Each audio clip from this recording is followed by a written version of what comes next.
Bienvenidos a Club de Prensa en NTN 24. Hoy transmitimos desde la Casa de América en Madrid, en el corazón de la capital española y justo al lado de la Fuente de Cibeles. Y no olviden ustedes que al final de este programa lo pueden ver completo o pueden ver a partes en nuestra página de Facebook o por nuestra cuenta de Twitter. Y el audio, el podcast está en SoundCloud. Y les doy la bienvenida a los invitados a este programa. En primer término está con nosotros Ramón Pérez Maura, columnista y adjunto del director del diario madrileño ABC. Bienvenido, Ramón, nuevamente a este programa. Buenos días, doctor Igaori, encantado. Y está también con nosotros Iñaki Gil, subdirector del periódico El Mundo. Bienvenido nuevamente a esta casa, Iñaki. Muy bien hallado, muchas gracias. Primer asunto, Ramón, ha pronunciado Donald Trump en Washington anoche, a las 9 en punto, su primer discurso del Estado de la Unión. Esta es una costumbre que está reglamentada por el artículo 2 de la Constitución estadounidense, que dice que el presidente debe dar cuenta de lo que está pasando en el país una vez al año en una sesión conjunta del Poder Legislativo. Ahí estaban los 100 senadores y la mayor parte de los 435 representantes a la Cámara y los magistrados de la Corte y el gabinete del señor Trump y la primera dama estadounidense Melania Trump. Bueno, ¿qué ocurrió en este discurso? Dijo el señor Trump que Estados Unidos vive un nuevo momento. Dijo, el estado de nuestra unión es fuerte porque nuestra gente es fuerte. Dijo que pedía dejar atrás las discrepancias y buscar un campo común entre demócratas y republicanos. Habló mucho de la economía, señaló que ha creado 2,4 millones de puestos de trabajo desde que llegó a la Casa Blanca y que además ha puesto en marcha una de las mayores rebajas de impuestos de la historia. Recordemos que, por ejemplo, los impuestos a las empresas han bajado del 35% al 21%. Habló también del libre comercio y dijo que va a presentar una serie de proyectos para que se creen obras de infraestructura por 1,5 billones de dólares, millones de dólares. Se refirió a la epidemia de las drogas ilícitas, dijo que va a mantener abierto el centro de detención de Guantánamo y que quiere el dinero para el muro, para terminar de cerrar la frontera entre Estados Unidos y México. Y aquí es donde quiero la opinión de ustedes. El diario The Washington Post dice quiénes fueron los ganadores y los perdedores de esta jornada de anoche. En los ganadores están las metáforas sobre la fuerza de los Estados Unidos, la ilusión de unidad, porque dice el Post que eso no es verdad, que no hay ilusión de unidad. Dentro de los perdedores dice el Post que está la verdad, porque Trump miente en varias de las aseveraciones que ha hecho en este discurso. Por ejemplo, señala que la mayor rebaja de impuestos de los últimos años la hizo Ronald Reagan en 1981. En su opinión, por lo que ha podido ver, ¿quién gana y quién pierde después de este discurso de Donald Trump? Bueno, en mi opinión, Trump gana en tanto en cuanto ha hecho un discurso bien articulado, un discurso pensado para la televisión, pensado para la gran audiencia, que no es como habla normalmente, porque él tiene tal desprecio por los medios de comunicación que está siempre en un tono furioso, enfadado, agrediendo, y ayer lo que hemos visto esta madrugada no ha sido eso, ha sido una cosa más constructiva, y cuando él hace eso, le rinde un servicio. Probablemente varias de las cosas que dice el Post que él ha mentido es verdad. Ahora, a mí no me parece tan grave si ha mentido diciendo que el suyo es la bajada de impuestos más importante de la historia, porque la de Ronald Reagan en realidad fue un poco más. Bueno, eso no me parece que sea una... En fin, que todas las mentiras sean como esa. A mí me parece que él no ha salido mal parado de su discurso de anoche y tuvo además dos cosas que me parecieron muy hábiles. Una, el concepto de los dreamers, el de los jóvenes soñadores a los que se les está quitando la posibilidad de quedarse en Estados Unidos. Él robó el término dreamer y se lo aplicó a los propios norteamericanos, es decir, que los norteamericanos también son dreamers. Eso me pareció una cosa hábil en su discurso. Y por otra parte, no es el primer presidente que lo hace, pero tuvo presentes en el discurso a una serie de invitados que fue llamando y fueron aclamados por los congresistas cada vez que se contaba la heroicidad o lo que había hecho ese invitado, por lo que merecía ser reconocido. Con lo cual, al final, aunque estén aplaudiendo a otros, mientras estás tú hablando, te están aplaudiendo a ti también. Eso es un truco hábil. ¿Quiénes fueron ganadores y perdedores de este discurso ayer de Trump? Las primeras encuestas, y esto hay que acogerlo siempre con prudencia, dicen que ha tenido una buena acogida el discurso de Donald Trump. Una muy buena acogida entre los suyos, como no podía ser menos, y una acogida mitigada entre los que se sienten demócratas o que son indiferentes, ¿no? Lo principal en este discurso, que está un poco en la línea del que hizo la semana pasada en Davos, en la reunión de la cumbre de Davos, es que él ha dejado de ser el rupturista, el personaje del discurso antisistema, en cierto modo, el discurso populista, para acogerse a una retórica mucho más convencional.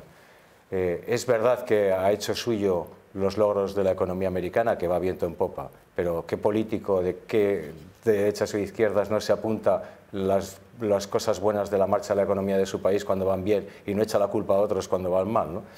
Es verdad que no sé si su bajada de impuestos será superior o inferior a la de Reagan, pero los acentos de este es un país en el que se puede vivir, este es el sitio donde se puede realizar el sueño americano, esa bajada de impuestos entroncan mucho con la presidencia del que fue Ronald Reagan, que quizás ha sido el presidente republicano más exitoso y más popular, ¿no? Como si quisiera inscribirse en esa retórica, ¿no? Y él ha sido mucho menos agresivo, ha sido un discurso muy largo, probablemente el más largo desde la era de la televisión. Sí, 1 hora y 20, el segundo discurso más largo. Uno de Clinton un poquito más largo. Ha sido un discurso muy poco agresivo, muy poco agradecido para los medios en el sentido de que no ha habido gran espectáculo y quizá esta retórica convencional, este acogerse a las cosas, evidentemente ha sido un discurso hacia su parroquia, ha defendido la enmienda que permite llevar armas en todo momento, ha defendido que la cárcel de Guantánamo, pero no hay que olvidarse de una cosa: Obama prometió cerrar Guantánamo, gobernó 2 mandatos y no cerró Guantánamo. La diferencia es que Trump dice no, hay que mantenerlo abierto. O sea, realmente la diferencia es la justificación, ¿no?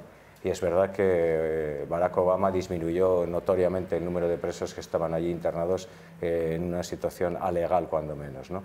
Y con relación a la inmigración ha puesto el énfasis en el muro, pero ha sido bastante ha tendido la mano a sus rivales demócratas porque está buscando un pacto para la inmigración, que está un poco más o menos inscrito dentro del acuerdo para salvar el gobierno de los problemas financieros, en los que se legalizarán una parte de estos Dreamers, o los que sean suficientes, a cambio de seguir construyendo el muro, porque no nos olvidemos que los anteriores presidentes ya construyeron la mitad del muro que dice el presidente Trump que va a levantar. Cambio de asunto para hablar de un dirigente político con el que comparan mucho a Donald Trump, que es Silvio Berlusconi en Italia, un hombre que gobernó 3 mandatos, creo que además fue el único primer ministro que completó el mandato desde la Segunda Guerra Mundial. Tiene 81 años, salió de la jefatura del gobierno italiano pues bastante golpeado, entre otras cosas porque estuvo vinculado a procesos de que había pagado a menores de edad para tener sexo con estas mujeres. Se habló mucho de la política del bunga bunga, de aquellos bailes que hacía el señor Berlusconi, que por lo demás es multimillonario. Bueno, dice el periódico The New York Times, y por supuesto aquí la prensa en España, El Mundo y el ABC han hablado muchísimo del tema, han escrito mucho del tema, pues que Berlusconi a estas alturas, cuando estamos a pocas semanas de unas elecciones en Italia el próximo 4 de marzo, ya no es ese gran hazmerreír, sino que puede estar detrás de que se conforme una coalición de centro-derecha para recuperar el gobierno en Italia y sobre todo para contener al movimiento de las 5 estrellas de Beppe Grillo, que es un movimiento populista. Aquí ha habido elecciones recientes en 2 de los países más importantes de la Unión Europea, en Francia, donde el señor Macron pudo detener a la señora Marine Le Pen del Frente Nacional, y también en Alemania, donde Angela Merkel está armando un gobierno para marginar un poco alternativa para Alemania, también un partido de ultraderecha. Bueno, pues el señor Berlusconi, según el Times, va a regresar. El título del artículo es Berlusconi is back. Y repito, esto llama la atención. Él fue acusado por este escándalo con esta mujer joven llamada Ruby Rompecorazones en su momento. Fuera de eso está procesado por evasión de impuestos, fue condenado, terminó en prisión domiciliaria, pero ahora su partido tiene el 17%. Va a volver Berlusconi en Italia, que entre otras cosas dice el Times que parece que él tiene cierto desdén, cierto desprecio por el señor Donald Trump, y otros dicen que Berlusconi es realmente el maestro de este tipo de políticos. Bueno, yo no me atrevo a hacer una predicción firme. Lo que sí me atrevo a decir es que Berlusconi no se fue nunca. Él, o sea, no está en el poder, no es primer ministro, pero él ha seguido activo en política todo el tiempo, ha seguido siendo el líder de su partido en todo momento y aunque no pueda presentarse a unas elecciones, sigue siendo el que dirige, conforma la coalición que allí representa lo que llamamos el centro-derecha, aunque no estoy muy seguro que muchas de las cosas que propone Berlusconi se correspondan con esa ideología. Él es el que está detrás de todo. Tiene en torno a él una serie de políticos de mucho peso que probablemente podrían ser unos magníficos candidatos. Estamos hablando estos días de Antonio Tajani, el presidente del Parlamento Europeo. Lo que pasa es que yo creo que a Tajani, que ha sido ministro con Berlusconi, el dejar la presidencia del Parlamento Europeo, que es uno de los cargos institucionales más relevantes que se pueden llegar a tener en Europa, dejar esa presidencia por irte a ponerte a las órdenes de Berlusconi, pues él, que ya ha pasado por ahí, no creo que lo vaya a hacer. Pero lo que está claro es que la alternativa al movimiento 5 estrellas la va a dirigir, la va a conformar Silvio Berlusconi. Si van a ganar o no van a ganar, pues eso ya es más difícil de decir, pero que es él el que representa esa opción, sin duda ninguna, esté presente en la mesa de gobierno o esté fuera. Vuelve Berlusconi y le pregunto otra cosa a Iñaki Gil. Dice también este artículo que Berlusconi podría llegar a ser el puente entre Vladimir Putin, el presidente ruso, con el que se la lleva muy bien, y Donald Trump, el presidente de Estados Unidos. Bueno, eso ya es cruzar muchos puentes antes de llegar. Primero hace falta que llegue al poder y segundo veremos. Es verdad que él tiene buenas relaciones con Putin y es verdad que es un precedente de Trump, porque él es un millonario que llegó al poder como consecuencia del desprestigio de la política convencional en Italia y de la operación de limpieza que hicieron los jueces sobre los políticos corruptos que se llamó Manos Limpias. Lo curioso es que todo eso, 20 años después, terminó con él inhabilitado por la justicia por numerosos escándalos, porque de hecho estamos hablando de Berlusconi, decimos que si ha vuelto o que si no se ha ido, pero en realidad él no se presenta a las elecciones porque está inhabilitado. Él ya no es senador porque fue expulsado, pero sí es verdad que él no se ha ido de la política en el sentido de que ha conseguido seguir gobernando su grupo, que es Fuerza Italia, que es una de las fuerzas entre las que se nuclea el magma del centro-derecho italiano, la más importante quizá, y la ha seguido manteniendo con mano firme. Y en el ámbito de la política italiana puede ser el que al final decida quién gobierna en Italia, ¿no?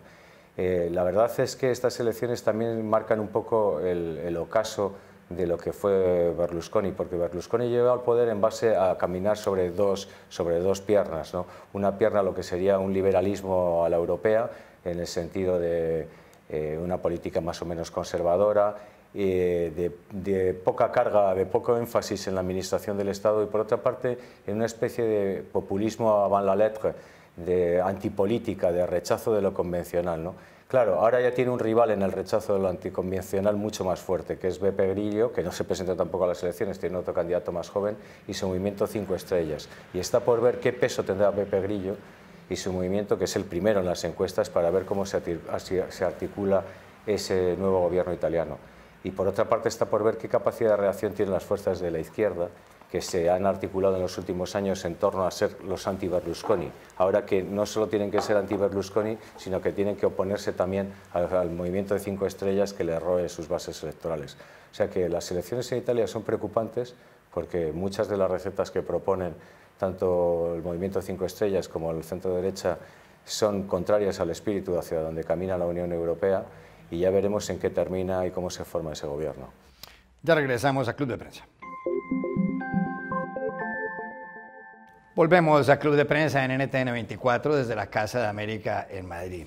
Iñaki, hay noticias de Cataluña aquí en España prácticamente a diario, sobre todo desde el pasado 1 de octubre, cuando se convocó un referendo independentista por parte del gobierno regional de esa comunidad autónoma, que estaba presidida por Carles Puigdemont, el referendo considerado ilegal por el Tribunal Constitucional Español, lo cual desembocó en choques callejeros entre algunos manifestantes, unos votantes y la policía española, y lo cual desembocó también en que el gobierno central, el gobierno de Mariano Rajoy, conservador, puso en marcha activó el artículo 155 de la Constitución, asumió unas competencias regionales. Aquí en España las comunidades autónomas tienen muchísimas competencias, y convocó Rajoy a otras elecciones el pasado 21 de diciembre. Ahí, para que los televidentes nuestros entiendan, quedaron básicamente empatados los independentistas y los no independentistas.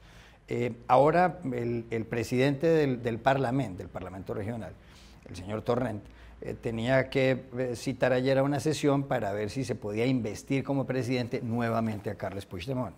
Pero esto parece una novela, el señor Puigdemont está huido de la justicia española, se encuentra en Bruselas y querían algunos que fuera investido como presidente a control remoto, de forma telemática que llaman acá.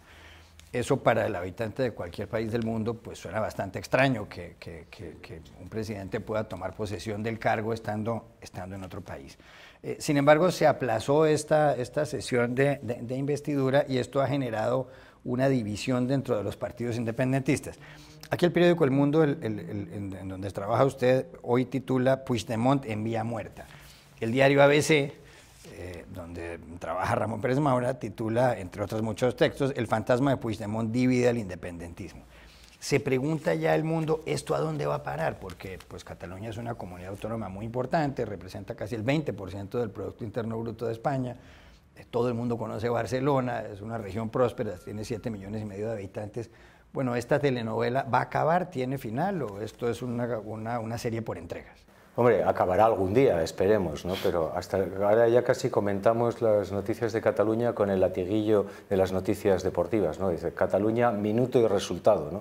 Pues en el momento en que emitimos este programa, el señor Puigdemont sigue en Bruselas, sigue pretendiendo ser candidato a distancia de Cataluña, pero lo que se ha producido es que tras la intervención del Tribunal Constitucional del pasado sábado, sus aliados de Esquerra Republicana, el partido independentista por antonomasia, no están dispuestos a saltarse la ley y han sido apercibidos por el Tribunal Constitucional, sabedores de que si lo hacen pueden acabar en la cárcel, para forzar esa investidura a distancia que efectivamente no es normal en ningún país del mundo, ¿no? Porque en todos los países del mundo el que aspira a presidir un estado, una región o lo que fuere, siempre tiene que estar en la Cámara para decir su discurso y que le voten, ¿no? Pues esta irrealidad parece que ha sido acotada por el Tribunal Constitucional, que ha dicho que eso no es posible, y por primera vez se han hecho manifiestas esas grietas que ya hablábamos aquí en otro programa que había dentro del movimiento independentista, entre Esquerra Republicana, que no está dispuesta a seguir saltándose la ley para que al final acaben eligiendo a un señor que está fugado de la justicia y que vive en otro país. Y este, sin embargo, no da su brazo a torcer y sigue empeñado en lo mismo, o sea que minuto y resultado, empate a 0 y veremos cómo termina el partido, ¿no? Ramón Pérez Maura. Esta es una situación tan paradójica que son los propios independentistas catalanes los que están manteniendo en vigor el artículo 155. Es decir, la pérdida de los poderes ejecutivos que no están en manos de un gobierno catalán, sino que están en manos del gobierno central. ¿Por qué? Porque si ayer se hubiera presentado un candidato que no estuviera en la cárcel, que no estuviera fuera de España, que no estuviera huido de la justicia, como es este señor, se hubiera votado ayer u hoy, sería presidente hoy a más tardar, formaría su gobierno mañana y el artículo 155 estaría finiquitado. El artículo 155 continúa en vigor y no sabemos hasta cuándo va a continuar en vigor porque ellos se niegan a presentar un candidato que pueda ser presidente. Porque, como bien habéis dicho, nadie puede entender que se pueda pretender que un señor huido de la justicia sea investido presidente. ¿Cómo va a haber un debate con un candidato que está fuera de la Cámara? No hace falta que sea en Bruselas, que esté a la vuelta de la esquina.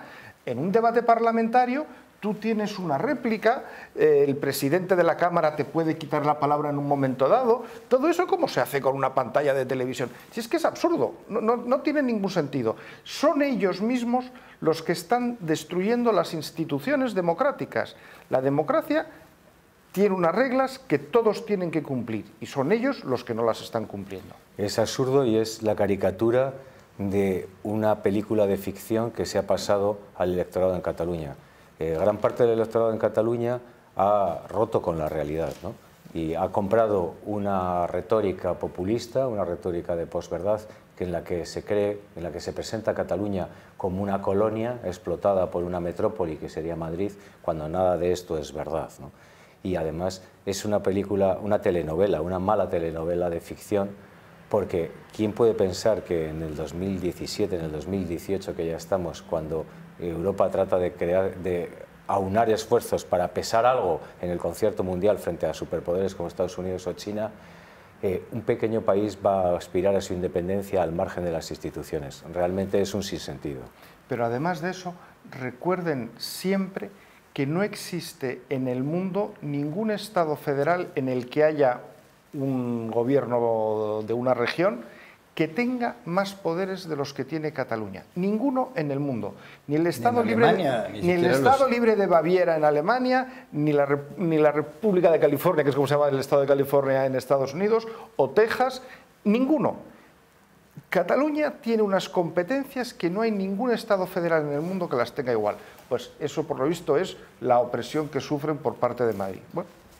A propósito de España, quería preguntarles a ustedes por otra noticia. Ayer cumplió 50 años el rey Felipe VI, el rey Felipe de Borbón, hijo del rey Juan Carlos, que es rey emérito y que ya pues abdicó a la corona.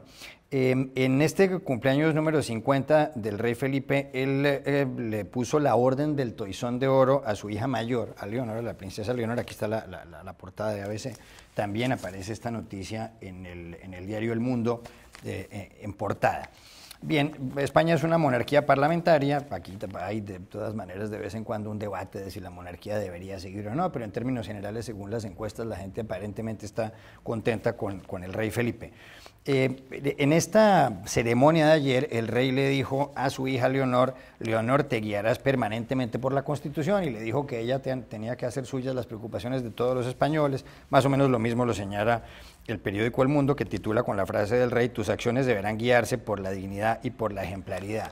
En esta ceremonia también la princesa se inclina ante el rey, como suele ocurrir en el protocolo aquí en Europa, cosa que la verdad en América Latina suena un poco extraña porque allá no tenemos monarquías. ¿Qué es esta orden del Toisón de Oro? Y sobre todo, más allá de eso, ¿qué significa esta ceremonia para un español promedio? Se lo pregunto a Ramón Pérez Maura, que de estos temas sabe bastante. Muchas gracias. La Orden del Toisón de Oro es la orden más prestigiosa del mundo. Existen otras órdenes en otras monarquías, como la Orden del Elefante en Dinamarca, la Orden de la Jarretera en el Reino Unido. Es una orden que fundó el duque de Borgoña en 1429 y que, a través de la Casa de Habsburgo, de la Casa de Austria, que reinó en España durante 200 años, llegó a España y sigue en nuestros días siendo una orden encabezada por el rey de España o por el jefe de la Casa Real Española. Y don Felipe ha querido hacer un gesto para mí relevante, que es recuperar el simbolismo de esa orden, porque durante el reinado de don Juan Carlos los toisones que él otorgó, y otorgó bastantes, los hacía siempre a puerta cerrada, o casi siempre a puerta cerrada. Hubo unos pocos, muy pocos, que hizo públicos, por ejemplo el presidente Sarkozy, pero muy pocos más. En cambio, don Felipe ha hecho una ceremonia que es una forma de mostrar la aparición pública, el primer acto público político por parte de su hija. No existe ninguna foto de cuando don Juan Carlos dio a don Felipe el Toisón de Oro en 1981. Ayer no podía haber más ceremonia de la que hubo. Pues claro, el protocolo también se hacía sobre la marcha porque no hay precedentes de cómo se hace esto. Esta es una orden que reconoce la excelencia, pero que al mismo tiempo, como siempre la encabeza el rey de España, quien va a ser rey la recibe en su infancia. No hay que esperar a que demuestre la excelencia. A don Juan Carlos se la dieron en la cuna al nacer. Don Felipe se la ha dado a su hija. En realidad el decreto lo firmó cuando ella tenía 10 años, se la ha dado ahora que tiene 13, y ella está llamada a ser un día la cabeza de esa orden, en la que hay algunas personas que han sido muy relevantes en Iberoamérica. Ayer estaba sentado en primera fila un caballero de la Orden del Toisón deOro, que es Enrique Iglesias. Sí, que fue presidente del Banco Interamericano de Desarrollo en Washington durante 20 años, yo creo, o algo así. Tiene una doble nacionalidad española y uruguaya, si no recuerdo mal. Sí. Es una orden de un inmenso prestigio internacional. Hay varios jefes de Estado del mundo que son miembros de la orden. Iñaki Gil. Además de la significación que también ha contado mi colega Ramón, las palabras que ayer pronunció Su Majestad el Rey también son importantes. Todos los medios hemos destacado dos cosas: la referencia a la Constitución. Hay que decir que Felipe VI es el primer rey que ya ha llegado el primer rey constitucional, se dice, ¿no? Porque es el primero que llega al poder estando en vigor la Constitución democrática con la que nos regimos en España, ¿no? Y a esa Constitución es a la que él también se refirió en su intervención de octubre para parar el golpe de Estado o la insurrección de Cataluña frente al orden democrático que nos rige, ¿no? Y la otra palabra que también ha sido muy destacada es ejemplaridad. Él ha hecho de la ejemplaridad, del apartamiento de aquellos familiares que han estado implicados en asuntos sucios, en asuntos de corrupción, que han sido juzgados, de ese distanciamiento ha hecho una de las marcas de su reinado. Por lo tanto, la ejemplaridad, el ser cabeza del Estado porque lo heredas, pero que estás obligado a dar ejemplo, y la referencia al orden constitucional, a la democracia que nos gobierna, son como los dos pilares de su monarquía. Y por eso, en un acto tan simbólico como ayer, que es la significación de la continuidad monárquica en la persona de su hija, es muy significativo que las pronunciara. Cuando usted se refiere al apartamiento de algunos miembros de lo que era la familia real, porque ya no lo son, alude esencialmente a Iñaki Urdangarín, casado con la infanta Cristina, hermana del rey Felipe. Por ejemplo, y que ha sido condenado por la justicia, aunque la sentencia todavía no es firme, puesto que hay varios recursos al Tribunal Supremo, ha sido condenado a 7 años por un caso de corrupción, ¿no? Esa ruptura fue muy simbólica, probablemente muy dura en el plano familiar, pero yo creo que es esencial para la consolidación de la monarquía dentro de lo que es la opinión pública y para el entroncamiento de la monarquía con lo que tiene que significar hoy en día de democracia y ejemplaridad. Y vino acompañada de otro símbolo, otro gesto del rey, que fue quitar a su hermana el título de duquesa de Palma de Mallorca, que había recibido del rey Juan Carlos con motivo de su matrimonio.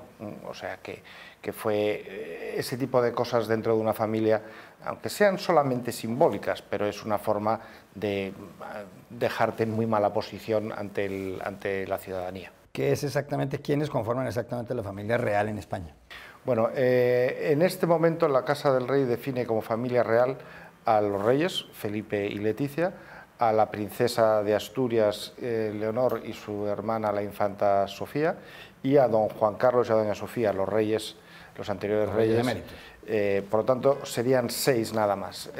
Hay otros infantes o infantas, no hay ningún infante en este momento, hay infantas que son miembros de la familia real en un sentido más amplio, son familia del rey. A mí me parece un poco raro este sistema que tenemos ahora de que un infante de España no es miembro de la familia real. Sí, o sea, un hijo de un rey, como claro, la infanta Elena, que es hermana del rey Felipe. La otra es una cosa un poco peculiar, pero en fin, lo cierto es que hay varias infantas en España que son familia del rey, pero que no se les considera familia real, al menos en el núcleo. Pasa como en todas las familias, que hay la familia del rey oficial y los familiares que no siempre son bienvenidos. Ya regresamos a Club de Prensa. Volvemos a Club de Prensa en NTN 24 desde la Casa de América en Madrid. Me llegan mensajes por Twitter y por email y me dicen que no podría terminar este programa, y llegan desde Colombia, sin preguntarle a usted por Colombia. Usted tiene nacionalidad colombiana también. Y en Colombia estamos a punto de un proceso electoral muy importante. La primera vuelta de las elecciones presidenciales tendrá lugar en mayo. Si ningún candidato logra más del 50% de los votos, habrá una segunda vuelta en el mes de junio. Y el presidente Juan Manuel Santos, el actual, deja el poder el 7 de agosto, que es la fecha donde cada 4 años hay una transmisión de mando en Colombia. ¿Qué está ocurriendo en estos momentos? Por un lado, ha habido unas negociaciones con una guerrilla que es el ELN, la segunda guerrilla después de las FARC, que han sido suspendidas por unos atentados de ese grupo. Por otro lado, se está implementando el acuerdo de terminación de conflicto con las FARC, y quien fuera el líder de esa guerrilla, alias Timochenko, que se llama Rodrigo Londoño, es candidato presidencial. Y en lo que tiene que ver con las elecciones, pues simplificando mucho, porque había 50 candidatos, hay una coalición de centro-derecha que está pendiente de escoger a su candidato. Ahí están 3, Iván Duque por parte del uribismo, Marta Lucía Ramírez por parte del expresidente Andrés Pastrana, y Alejandro Ordóñez, quien fuera Procurador General de la Nación. Otra coalición importante de centroizquierda está encabezada por Sergio Fajardo, que fue alcalde de Medellín y tiene detrás senadores prestigiosos como Claudia López y como Jorge Enrique Robledo. Pero también está suelto por ahí Germán Vargas Lleras, quien fuera vicepresidente de Juan Manuel Santos y ahora aparentemente está distanciado. Y hay otros candidatos más, como el exalcalde de Bogotá, Gustavo Petro. Desde la distancia, aunque usted sigue muy cerca de los asuntos colombianos, ¿usted qué ve? Bueno, yo veo que pocas veces a esta distancia de unas elecciones, a 5 meses escasos, ha estado el panorama tan poco claro como está en este momento. Hace unos meses creíamos que el gran debate iba a ser en torno a los acuerdos de paz del presidente Santos con las FARC. Yo creo que a día de hoy no es exactamente esa la cuestión, porque no podríamos decir que haya un candidato que se esté apoyando en sacar adelante el acuerdo de paz como un gran triunfo. Yo defiendo este acuerdo y vosotros estáis en contra. Hemos visto a Iván Duque hace unos días en Madrid diciendo que los acuerdos están para quedarse, pero que habría que mejorarlos, habría que hacer algunas reformas, no quiere acabar con ellos completamente. Yo no veo a nadie que diga que esto es intocable y que se tiene que quedar y que es perfecto. Vamos, casi, no sé si ni Humberto de la Calle se le llegaría a decirlo, que por lo demás es un aspirante presidencial que no creo que le vaya muy bien en las encuestas. La situación es un poco confusa. Y dentro de las candidaturas del centro-derecha, pues ahí también hay bastante confusión porque había habido un acuerdo previo entre los expresidentes Uribe y Pastrana para elegir un candidato y ese acuerdo previo ha sido incumplido por parte del presidente Uribe y finalmente, en lugar de una fórmula en la que ellos dos tenían que designar un candidato y entre ellos después había que escoger cuál era el que era candidato a presidente y cuál era el candidato a vicepresidente, finalmente se ha metido un tercer candidato ahí para dividir el voto de lo que era el antiguo Partido Conservador y ahora hay 3 candidatos que tienen que presentarse a una suerte de primarias coincidentes con las elecciones legislativas del mes de marzo y yo creo que eso al final no es bueno para la opción alternativa de lo que podríamos llamar el centro-derecha. Es un escenario muy abierto. Cambio de asunto, Iñaki, para hablar de los periódicos y del señor George Soros. Ustedes dos son personas importantes en las salas de redacción del diario El Mundo de Madrid y del periódico ABC. Pero los periódicos lo están pasando bastante mal. Ha habido despidos masivos en muchas salas de redacción, no solamente aquí en España, sino en América Latina. En Estados Unidos han desaparecido bastantes periódicos. Ya incluso hay ciudades importantes en donde no hay ni siquiera un periódico. Hay gobiernos que han arremetido fuertemente contra la prensa, por otro lado. Es el caso del presidente Donald Trump en Estados Unidos, es el caso del gobierno venezolano, por supuesto, ha sido el caso del gobierno de Rafael Correa, el anterior en Ecuador, incluso de Cristina Kirchner en la Argentina y de otros mandatarios. Y para rematar, la llegada de Internet ha hecho que la circulación en ediciones en papel en los periódicos se haya venido a pique y que sobre todo la publicidad, el dinero de la publicidad, esté yendo a parar algunas redes sociales importantes como Facebook y como Google.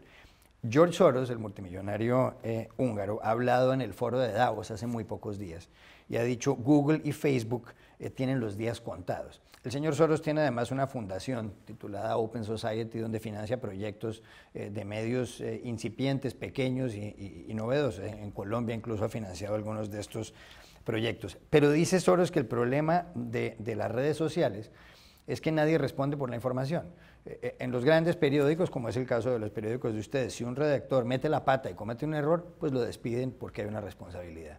Pero en las redes sociales hoy aparecen una gran cantidad de noticias que son mentiras, que son fake news, como diría Donald Trump. Incluso en algunos países hay iniciativas para tratar de educar a la gente para que identifique este tipo de noticias, como está ocurriendo incluso en Italia. La presidenta de la Cámara de Diputados dijo que pusieran en marcha un plan de esas características.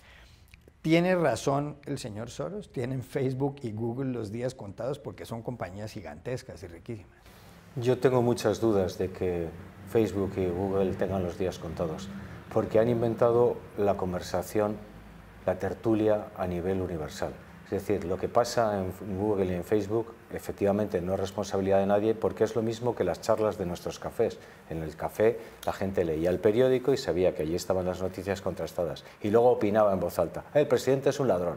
Bueno, pero no tenía que demostrarlo.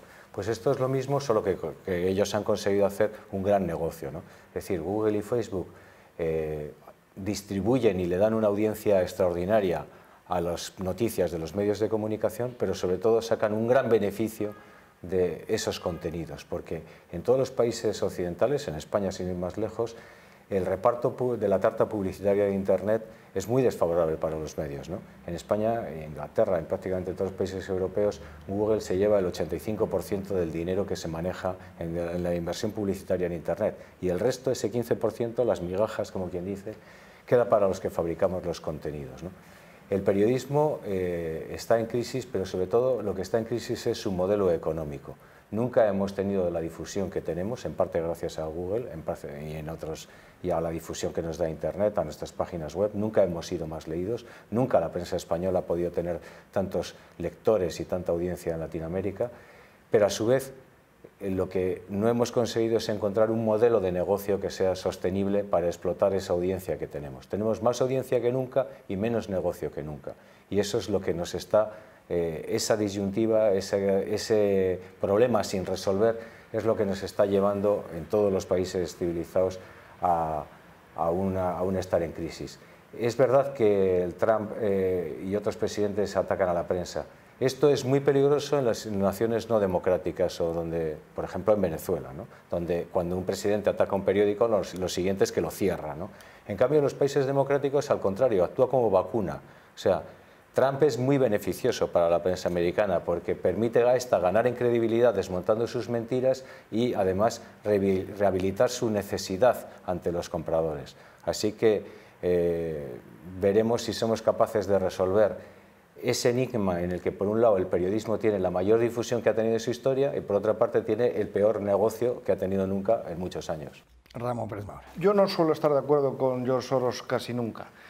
Pero quiero decir que sí estoy de acuerdo con él en que Google y Facebook son herramientas que están haciendo un enorme daño al periodismo y a la verdad. Dicho lo cual, ya me gustaría a mí que esas dos empresas fueran a quebrar alguna vez. No veo ninguna probabilidad de que eso ocurra. Ahora, sería muy importante conseguir educar a la población para entender que no se pueden creer cualquier cosa que ven circular por una red en la que nadie se hace responsable de nada de lo que allí aparece. Es que es casi imposible encontrar a alguien que haya sido condenado alguna vez por haber dicho una mentira en Internet. O sea, puede haber un par de casos en la historia, no hay nada. Mientras que si nosotros decimos una mentira en un periódico, incluso en la edición electrónica, yo no estoy hablando de la edición de papel, vaya que si nos condenan, estése usted absolutamente seguro de que acabaremos teniendo que pagar una multa o cosas peores. Por lo tanto, quien tiene que hacerse responsable de sus actos siempre tendrá cuidado con lo que hace o con lo que dice. Ya regresamos a Club de Prensa. Volvemos a Club de Prensa en NTN 24 desde Madrid. Hay noticias de la guía Michelin, Ramón. La guía Michelin se creó en el año 1900. Era una guía que compraban los conductores en las carreteras francesas. En aquel momento había 2.400 personas que conducían automóvil en Francia. Pero desde 1926 han publicado una guía Michelin con respecto a la categoría de los restaurantes y además califican ahí con 1, 2 o 3 estrellas, 3 es la mejor calificación, a los que tienen mayor calidad. El pasado mes de septiembre, Sébastien Bras, el chef del restaurante y propietario del restaurante Le Souquet en Francia, que lleva 18 años con una calificación de 3 estrellas, hay que decir que en 3 estrellas solamente hay 129 restaurantes, 27 son franceses, decidió renunciar a las estrellas. Y la guía que sale el próximo lunes, la nueva edición, no lo va a tener, finalmente aceptó que renunciara. Él lo que dice es que está desesperado porque cocina bajo presión, cocina 500 platos al día y dice que los señores de la guía Michelin, que nadie sabe quiénes son y entran a los restaurantes, pueden revisar cada uno de esos platos y si no les gusta uno, le quita las estrellas Michelin. ¿Usted cree que el señor Bras tiene razón? Si usted hubiera sido el señor Bras, habría renunciado a las 3 estrellas porque es muy tensionante. Yo creo que el señor Bras lleva tantos años teniendo 3 estrellas que ya no aparece nunca en las noticias, porque es un año más y por lo tanto no sale en los papeles. ¿Qué hay que hacer para salir en los papeles? Decir, oiga, yo no quiero tener estrellas, quítenme. Y aquí estamos todos hablando de él. Hoy en ABC le dedicamos una página. Hablamos de él porque es el primero que consigue salir irse de la guía Michelin, donde ha estado durante muchos años. Bueno, es una forma de hacerte noticia, porque, vamos a ver, intenta decirnos que es que ahora va a cocinar, como va a cocinar sin presión, va a cocinar mejor que antes. Entonces, ¿qué es lo que nos va a dar? Más razón entonces para ir ahora, claro. Renunciar a las estrellas del artículo.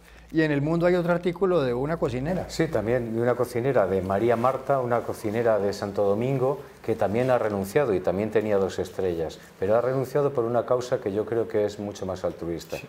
María Marta llegó a España como una inmigrante buscando reunirse con su hijo mayor y dejando atrás a sus 2 hijos pequeños. Empezó fregando suelos. Pidió ayudar en la cocina, aunque fuera sin cobrar, porque de su familia cocinaba y a ella le gustaba. Y un día en que había un gran follón en el restaurante, mucha audiencia, y tuvo que improvisar, alguien la reclamó para que improvisara una menestra de verduras, el cliente pidió hablar con el cocinero porque estaba extraordinaria. De ahí consiguió ser ayudanta y cuando el chef Diego Guerrero abandonó el restaurante, con 3 estrellas Michelin, ella fue nombrada contra todo pronóstico, una inmigrante sin ningún background, como cocinera jefa y ha conseguido mantener 2 estrellas. Ahora se va y se va porque quiere volver a República Dominicana, porque quiere estar con su familia allí, porque los echa de menos y porque quiere crear una escuela de cocina para mujeres pobres. Me parece que es una historia extraordinaria. Gran historia. Iñaki Gil, gracias por haber estado en el Club de Prensa. Muchas gracias por haber estado aquí. Y a ustedes los espero mañana nuevamente en el Club de Prensa.